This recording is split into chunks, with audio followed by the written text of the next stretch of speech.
So today I want to talk about my new book, Cold Wars, Asia, the Middle East, Europe. You might have already noticed some oddities in the title right away. Cold Wars is plural, and Asia is preceding the Middle East and Europe. If you have, then you actually have already picked up some of the points I want to make in this book. But before I return to these issues, let me actually just start from the very beginning. What is this book about? Now, we all believe that we know what the Cold War is. Do we? Do we really know what it is? I myself grew up in Cold War West Europe in the 1970s and 1980s, and I thought the Cold War was a Soviet-American competition over Europe. I studied as an undergraduate and graduate student history in Switzerland, in the United States, in China, in Russia, and Germany between 1990 and 2003. And I got my PhD in 2003 thinking I knew what the Cold War was about. But did I really know what it was about? As I started to teach at a Canadian university to a student body from 6 continents, I increasingly became aware and very uncomfortable about the Eurocentric interpretation of the Cold War. For example, the vast majority of people who died in the Cold War were not Europeans or Americans. Just think about the Korean War, the Vietnam War, or the multiple conflicts in the Middle East. So let me explain my unease about the Eurocentric interpretation of the Cold War with a metaphor. In 1986, a musical by former members of the Swedish rock band ABBA was staged in London. Its title was Chess. It is the story of a fictional Soviet-American chess tournament that symbolically stood for the superpowers. The chess metaphor was not new, of course, but it perfectly reveals the problem which I encountered teaching the Cold War. 2 players, the 2 superpowers, sitting opposite each other, playing chess. The chess pieces, their allies and friends in international relations, are lifeless pieces to be moved around and sacrificed if necessary. These allies and friends don't have a life by themselves, no agenda, no goals, nothing. That was the interpretation with which I grew up in West Europe. Now let's develop this metaphor a little bit along the lines of my new book. Let's assume, for the sake of the argument, that the chess pieces are alive, that they are little critters, insects, small animals, maybe some bigger, and they have a will of their own. As the superpowers move them around, these living chess pieces quickly start to crawl or walk or maybe even fly away from the positions where the superpowers have just placed them. The superpowers then have to hold them down with a finger or use their hands to build walls to block them. But soon the superpowers run out of fingers and walls. Occasionally, one of the superpowers uses a fly swat to crush one of those critters venturing too far out of the chessboard. This is how the Cold War looks like, in fact. Action happens on the ground in Asia, the Middle East, and Europe, and of course other places in the world, not only in Washington and Moscow. I realized this when I started to read the 3 volumes of the Khrushchev Presidium documents, they are in Russian, or decades of National Security Council conversations, which you can find in a multi-volume Foreign Relations of the United States publication. More often than not, the superpowers reacted to developments on the ground instead of shaping events there. They reacted to crises, which were often not of their own. If this is the case, our focus as historians should be on those who created this crisis in the first place, i.e. the countries at the periphery of the former communist world, from Asia to the Middle East and Europe. They had their own histories and their own agendas, and they often co-opted the Cold War to their advantage. What we need to do is to integrate the research of regional and national studies into a larger picture, which is exactly what I tried to do. So let me go through what my main findings are. So first of all, smaller and middle powers substantially changed the nature of the Cold War over time. By the late 1970s and early 1980s, the regional incarnations of the global Cold War were vanishing, particularly in Asia and the Middle East, but also in Europe, in fact. Looking back, it is not really surprising that the Cold War supposedly suddenly ended in 1989. But what is surprising that it took so long for the whole 1980s to end, for the communist regimes in East Europe to collapse, because structurally the Cold War was already ending in the early 1980s. The second finding is that regional developments influenced each other. They not only influenced how the Cold War acted, but they influenced each other. And usually the influence moves from Asia to the Middle East and Europe, along the periphery of the communist world. This is also the reason why the chapters in this book on Asia and the Middle East precede, in fact, those in Europe. The story I tell is not a Eurocentric story.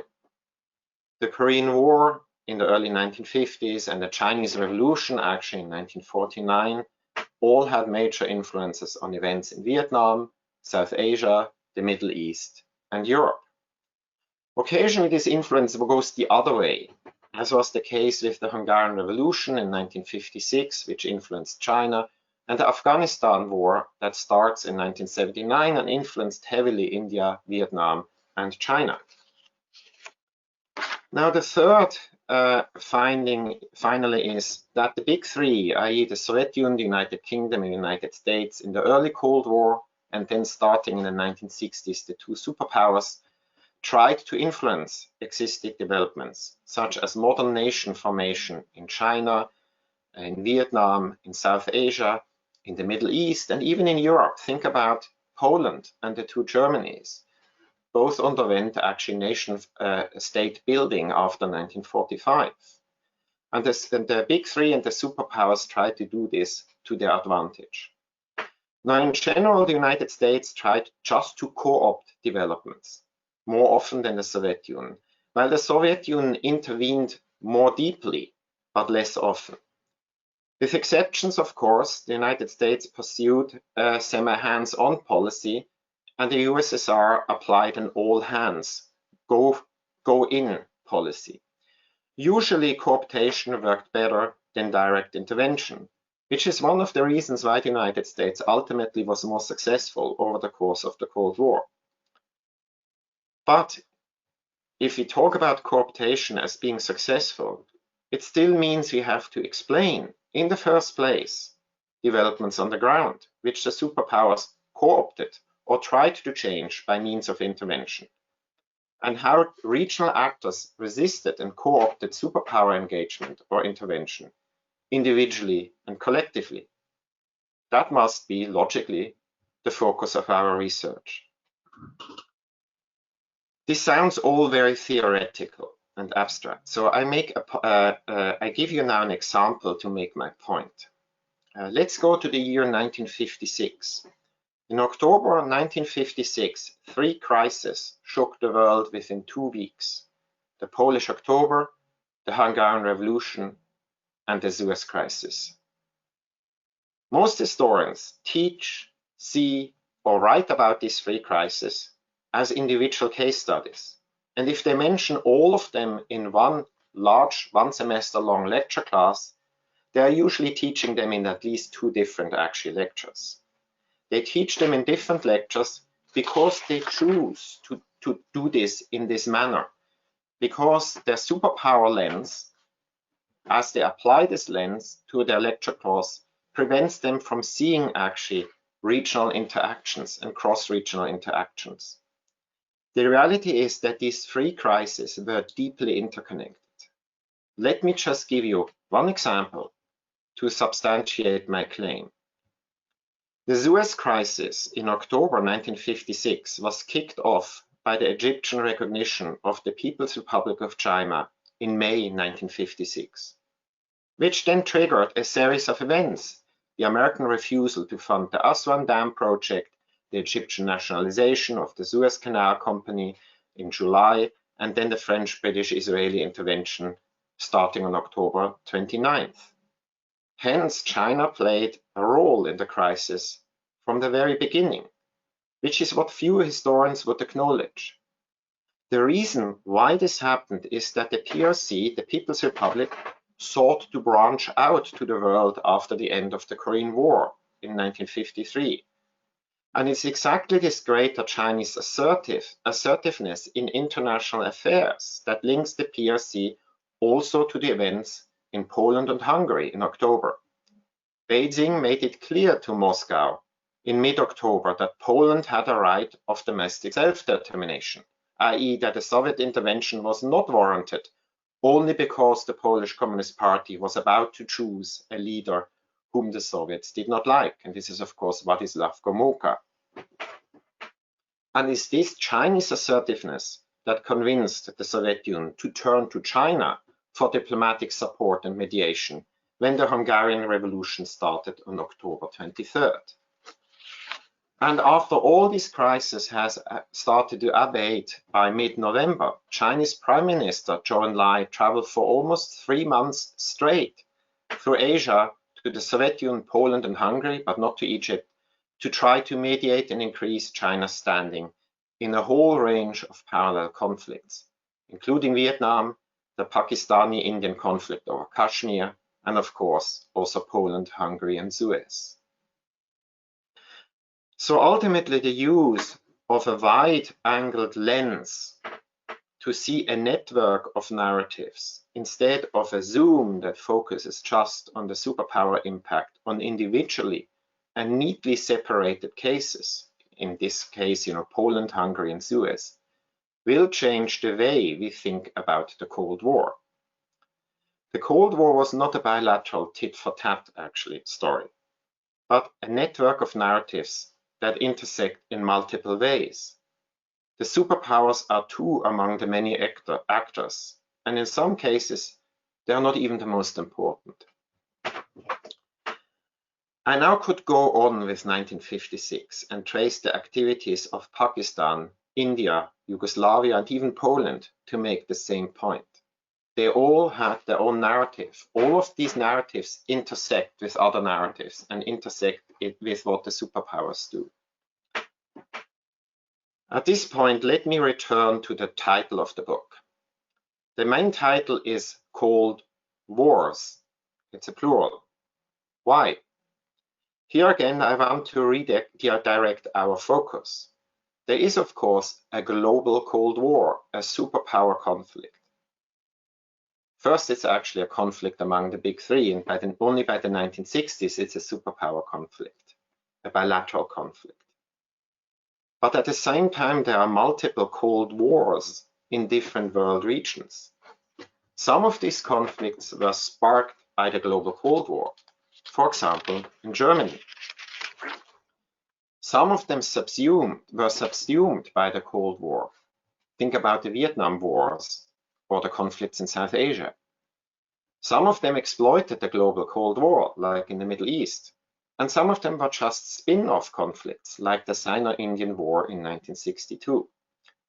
So the global Cold Wars had the global Cold War had multiple regional incarnations, and so we need to talk about the multiple Cold Wars.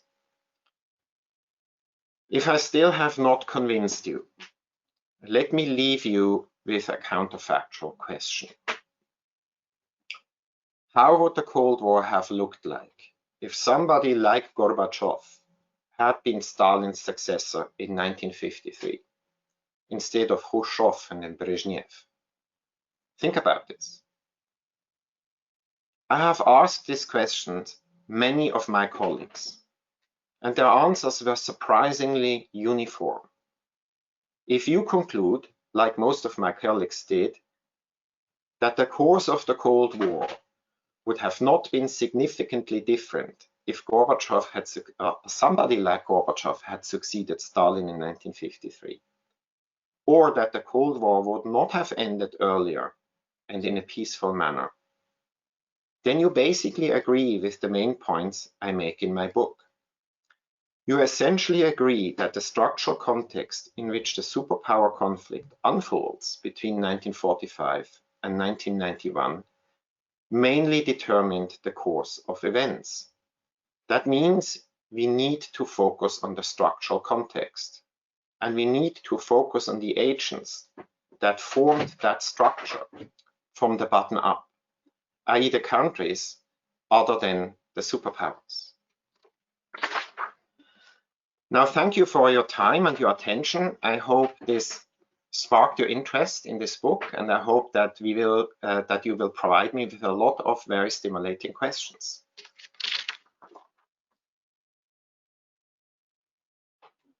Thank you very much, Lorenz. That was indeed a really, really stimulating and thought-provoking talk.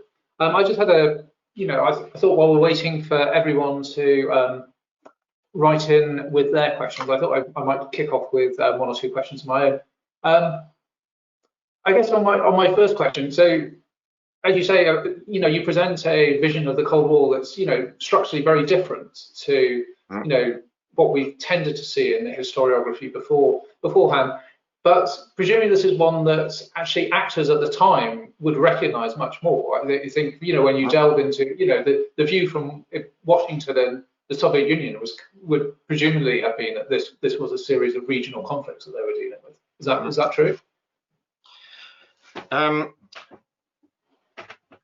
Yes and no. I mean, it's a two-part question you essentially ask. How did the superpowers see it? And the superpowers saw a lot of these conflicts always in connection to their conflict with the other side. And this is particularly the case in 1956. The Soviet Union saw, in fact, the Suez Crisis directly connected to Hungary as an American attempt to undermine actually Soviet influence. There was no actually American influence along these lines in Egypt.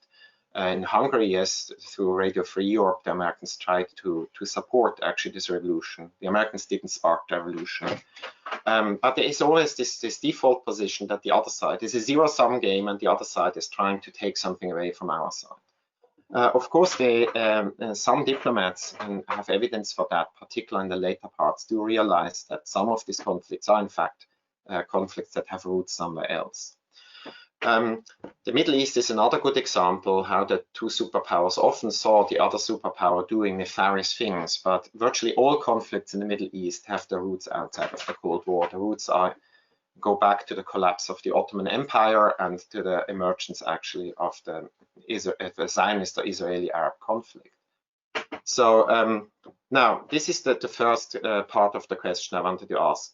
The other one is, I address a long-standing historiographical debate, and this is shaped to a certain degree by the historical access we had to documents. In the 70s and 80s, maybe in the late 60s, already first American archives opened up, and then British archives. And we had to wait until the late 1980s to get access to East European and Soviet and Chinese and even West European archives. So the nature of the sources we used, of course, then shaped the nature of our interpretation, which was a very much an American-centric and, in fact, European-centric interpretation.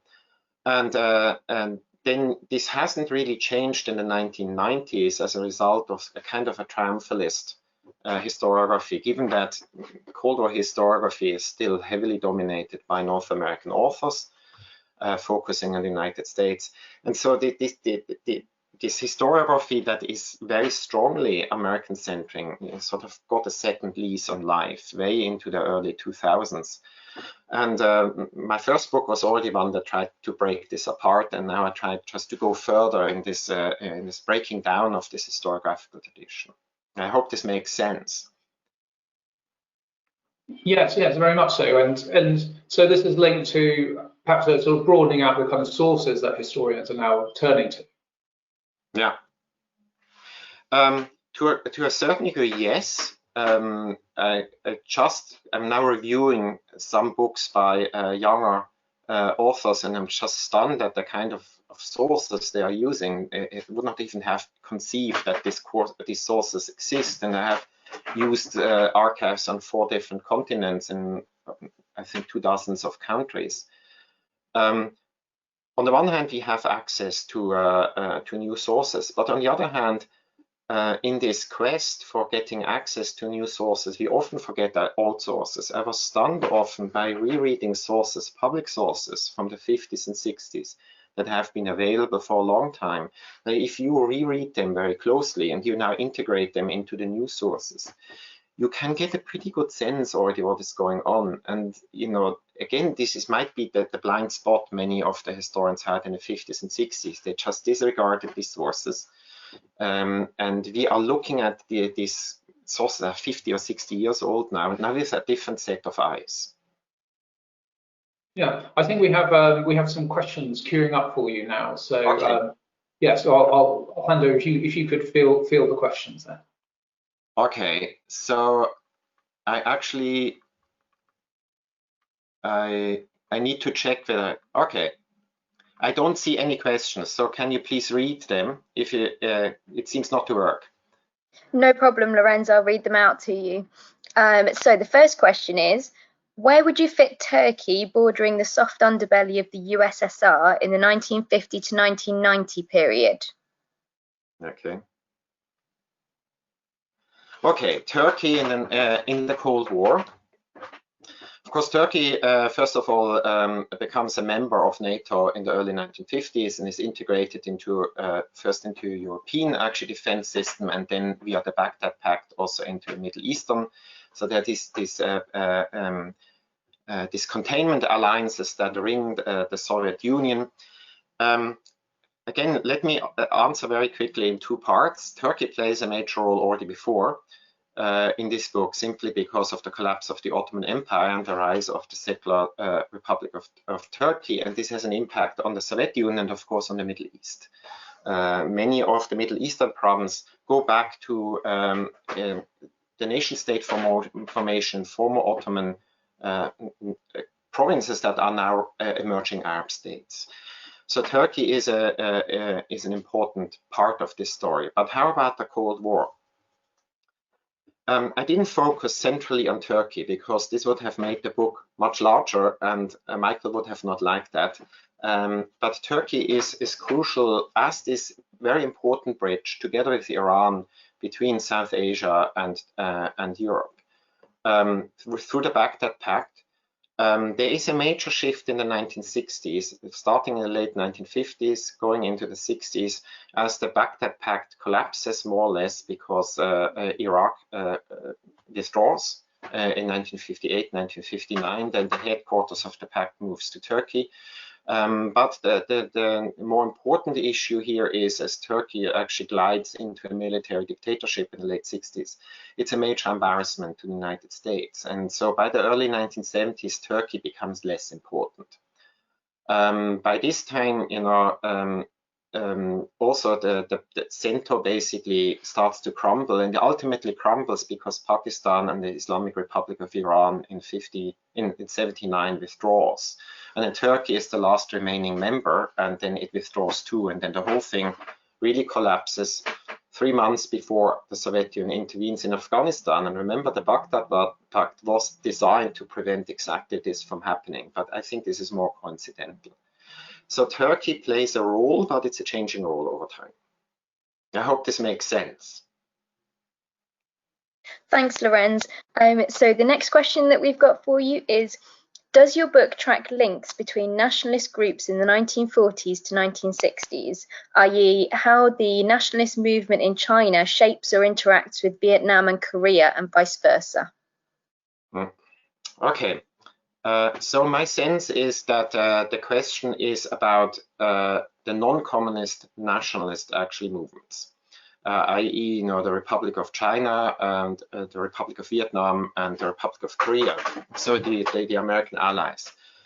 I would have liked to do that, but there is a sort of a space issue in this book. It's already a 700-page book, and I decided to focus not on the non-communist alternatives to the communist movements like North Korea, which is less an issue in the book, but particular China and North Vietnam. One reason is that in South Vietnam, and I strongly believe that in fact South Vietnam was a non-communist nationalist creation. It was not an American puppet. It was an alternative to communist the communists who claimed to be the only nationalists. And there's new literature coming out on that. But since this is one that disappears, and by 75, and North Vietnam is such a major engine for this long conflict, which starts in the 1930s and goes into the 1980s, I decided to bypass the non-communist nationalist movements. However, former students of mine, like Chen Hao, are working on this and publishing, and so I have to refer to that literature. I also didn't want to steal actually their research results and integrate them into my book. It would have been very unfair. Thank you. So we have another question, which is, could you provide a little detail on what you consider the motivations of the USA and USSR to involve themselves in these affairs? That's a very big question.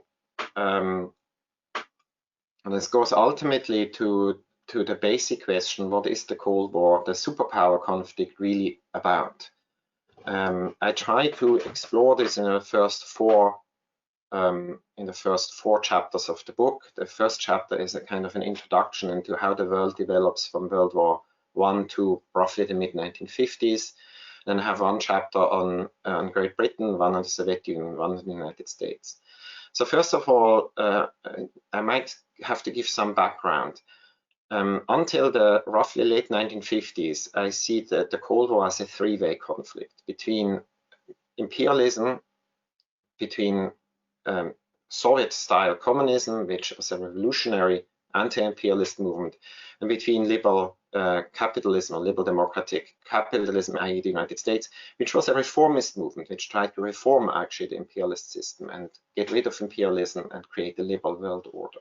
So we have a three-way conflict. That three-way conflict becomes a two-way conflict by the 1960s. And I use the term superpowers only by the mid-1960s.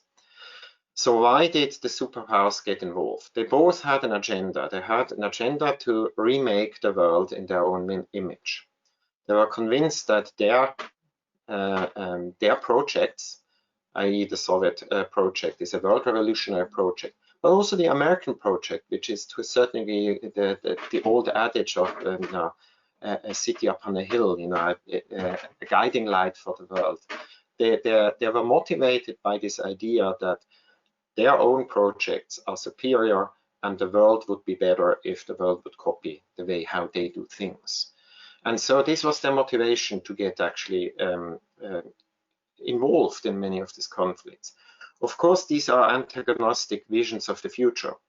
And often the involvement was not necessarily one I involved to bring actually democracy to, let's say, South Vietnam or South Korea. It was I get involved in order to prevent the other side from getting involved. Again, there's a zero-sum game thinking, going on, and this often leads, of course, to a betrayal of the original idea. What do you really want to do, particularly on the American side, because the goals and the means and the results were often really very different.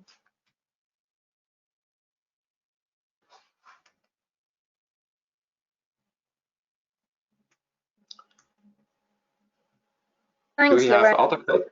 Sorry, I was just going to jump in with another sort of follow-up question of my own. I think while we're gathering more questions. So I wondered then, with the emphasis on the sort of regional axis, so who do you think, which regional axis do you think use the situation sort of best to their advantage, if you can put it in those terms?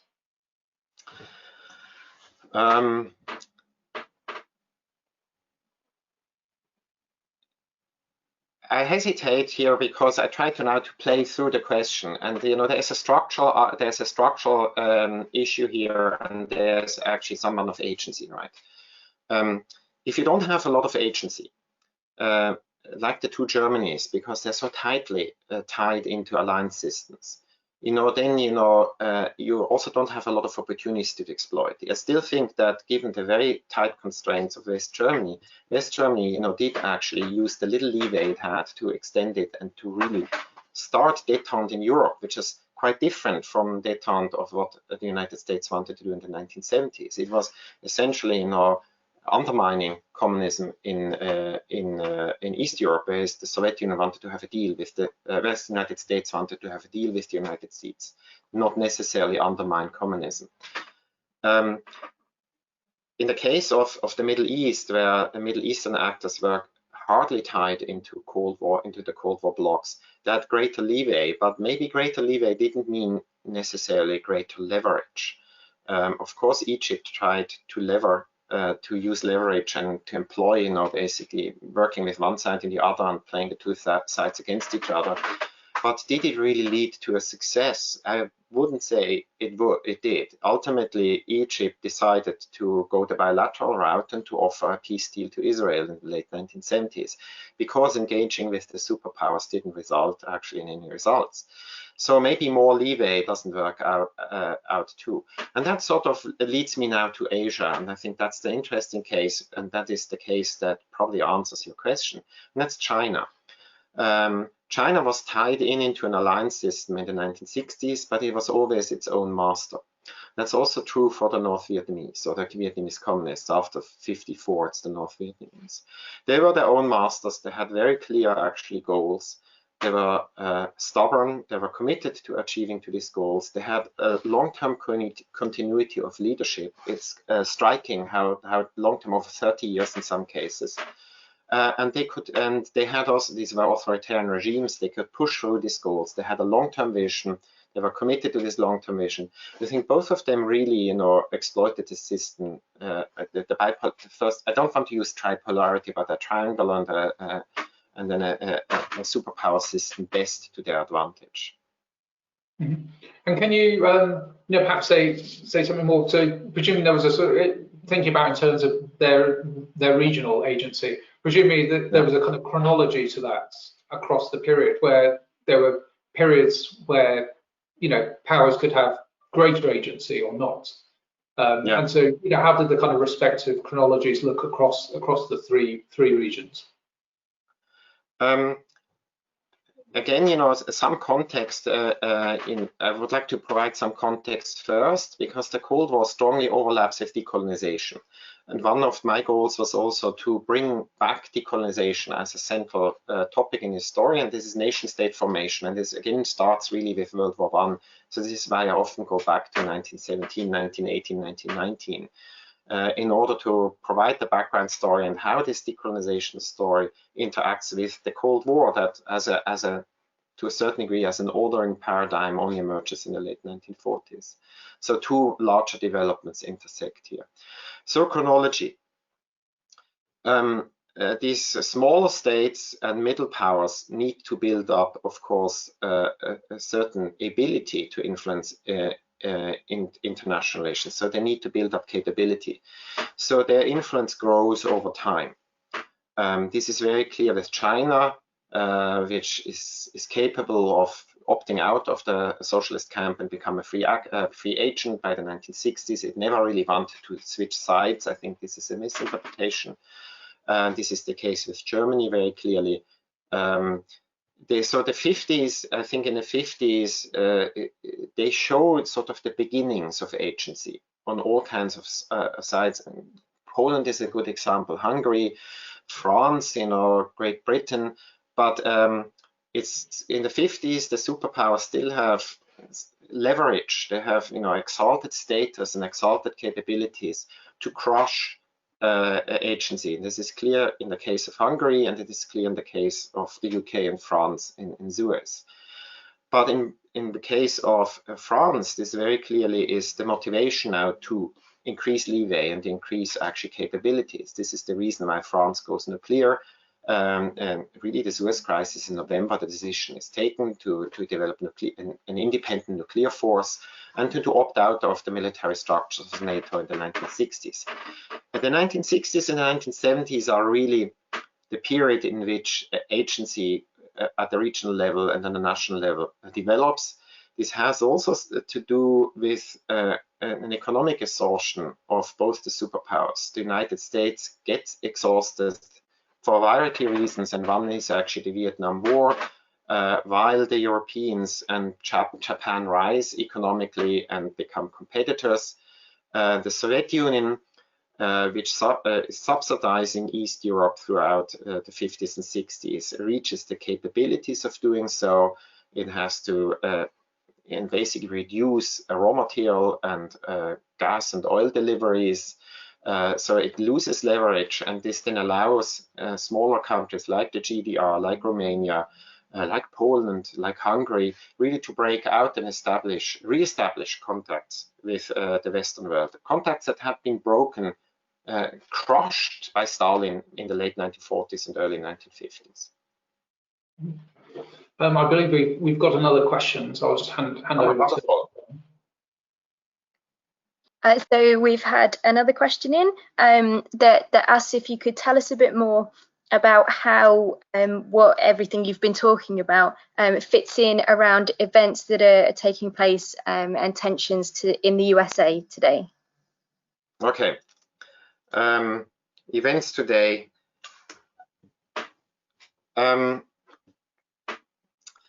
The book does not look at domestic issues in the United States and the Soviet Union. This is really, I wanted not to include the Soviet Union and the United States centrally, because I really wanted to redirect our focus to the regional actors. So there's again a two-part answer. Is there an influence on events today? I think definitely what I described, and the book has a kind of a teleological narrative. I have a chapter on pan-Islamism because Islamism is central now to Middle Eastern politics. We have to explain how this emerges. It's related, in fact, to the Cold War in many respects. More importantly, are there any connections to the United States today? Conflict with China, conflict with Russia. Again, I shirk the domestic side of the question because the book is not related to domestic issues, but there are really direct connections to China. The opening of the United States to China in the 1970s, the idea was to integrate China into the world and to tame its revolutionary fervor. Nixon writes about this as early as 1967. That's the goal, that the only way how you can change, modify behavior of a revolutionary power is by integrating it and by trying to influence it. And it looked like that this would work, as late as the early 2000s. I think with the rise of Xi Jinping, there are major question marks whether this is going to work. Whether Xi Jinping is just another Mao, that's another question. But there's still a revolutionary impulse there very strongly under Xi Jinping. So the question is, does engagement work? It's a fundamental question we have to ask ourselves. In the case of Russia, Russia to a certain degree now entertains a spoiler image. It tries to throw the monkey wrench into the spokes. This has already been the case to a certain degree in the Middle East in the 1960s and the 1970s. So being a spoiler is a way of actually increasing your influence. But you might not increase your influence where you want your influence to be increased. You might increase it actually in other places that might have destructive actually potential. So I think there are continuities. But I would be careful to see too many continuities. I would be careful to use the term Cold War or Second Cold War for the Sino-American conflict that emerges. Great powers have always clashed with each other. So the Cold War is, for me, a term that is distinct for a period. Particularly distinct for Europe in this period. It means, there were no hot wars. So there was a Cold War in Europe because the Cold War cemented a system of antagonism that prevented actually hot wars from arising. But if this is the lens through which we look at the Cold War, then how do we explain the many hot wars in East Asia? And so this already then, then the meaning of the Cold War already unravels. So I'm careful of using Cold War for the current period. Thank you. And then we have another question, which is, how would you situate your book alongside Odd Arne Westad's Global Cold War? There seems a lot of links. Yes, there are a lot of links, but there are also a lot of differences. First of all, Arnie Westad's book, which is an absolutely great book and which influenced me tremendously, because the book was published when I just started out on this project. I started in 2005 and his book was published a year later. Now, his book is a global history of the Cold War in the non-European world, or in the non-North Atlantic world. So he looks at Asia, at Africa, and Latin America. And for the first time, he gives an overview how the Cold War actually played out in these places. Now, this is an enormously important contribution because it redirects our focus away from the North Atlantic world and maybe away from China as well. Now, his book is still very much wedded to the idea of a superpower conflict. Remember, the first chapters are the Empire of Liberty and the Empire of Justice, the United States and the Soviet Union. And they are struggling over these three world regions, Asia, Africa, and Latin America. I wanted to get away from this bipolar, actually, interpretation. I don't use the word bipolar or tripolar at all in the book. I think it is misleading. I also do not cover Africa and Latin America because my book is not supposed to be an overview of events. My book is argument-driven.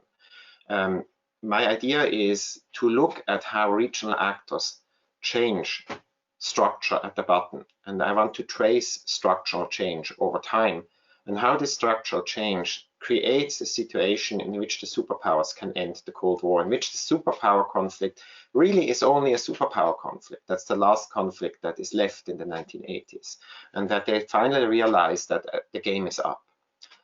And so the argument then determined which topics I would choose to make my point.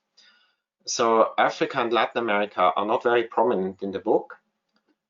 This is not that I try to dismiss the suffering and the impact of the Cold War in these two continents, but they were not drivers of that structural change. They were influenced by events in other world regions, but the influence did not really flow back.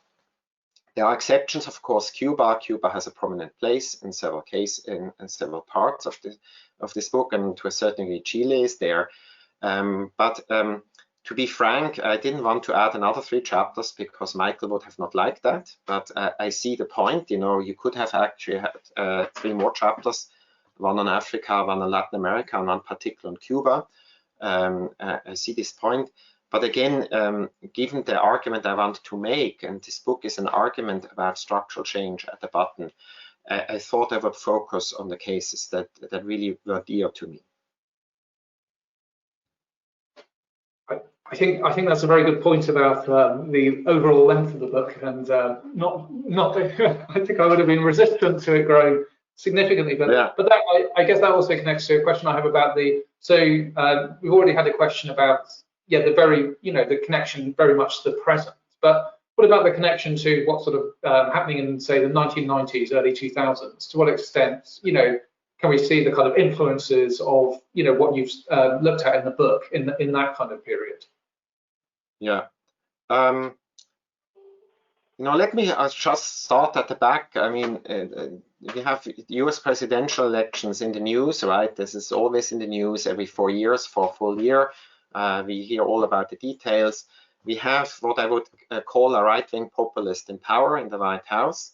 I use the word right-wing populist, or the term, by choice. He is not for me a new phenomenon. He reminds me very, very strongly of Silvio Berlusconi, who rose to power in the 1990s. He reminds me to a certain degree, to Christoph Blocher, who is a Swiss right-wing populist, who also rose to power in the 1990s. I see a lot of parallels. Of course, in the case of Trump, there are also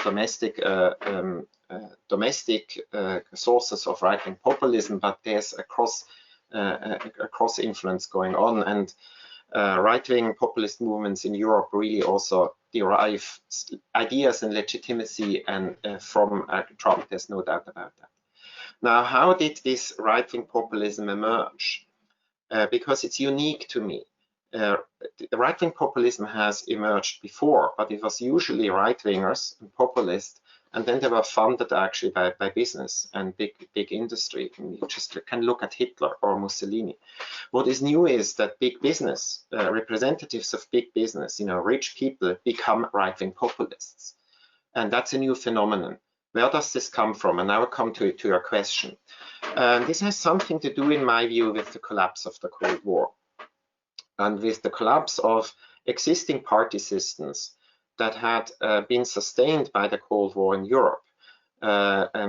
Christian democratic, socialist divide, and I use here the word Christian democratic and not conservative, because these were Christian democratic parties in the Netherlands, in Italy, in France, in Germany, and democratic socialists. Even the Italian communists by the late 1960s were democratic socialists. And it was the struggle between the two.